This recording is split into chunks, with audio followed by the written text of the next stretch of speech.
Hello, I'm Mary Gordon from Roots of Empathy.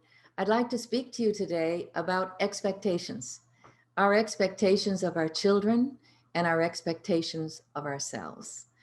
I'm not talking about the novel Great Expectations, but we certainly have great expectations of our children and totally unreasonable, sky high, as parents, expectations of ourselves. We live in an incredibly complex and quickly changing world. Our children are trying to navigate a world where they don't have the power to control things. We do as parents, and I think one of the ways that we can help our children navigate their world is to have realistic expectations. And realistic expectations include age-appropriate expectations. They also include individual appropriate expectations.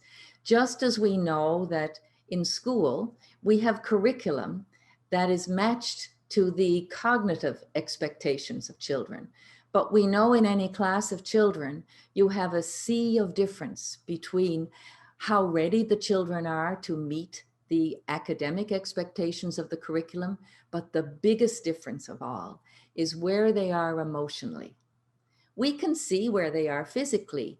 You can have a foot of difference in the height of children in a classroom, but the real difference is their emotional maturity and their emotional regulation, because everything to do with a child's learning has to do with the child's feeling, how ready the child is prepared to learn.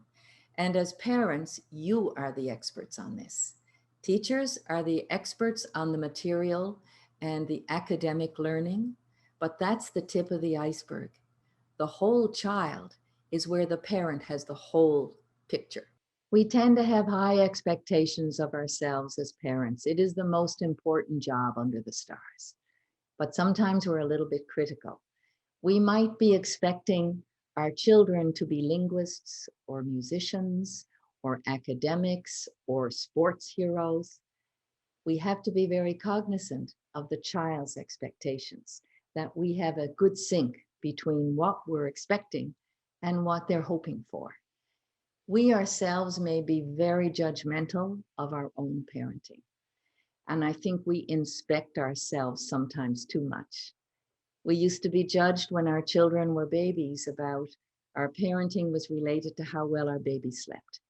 So if we take that judgment layer off and know there is no one right way to parent, love is the basis, and understanding your child's temperament and meeting your child where they are, that is a recipe for reasonable, happy expectations.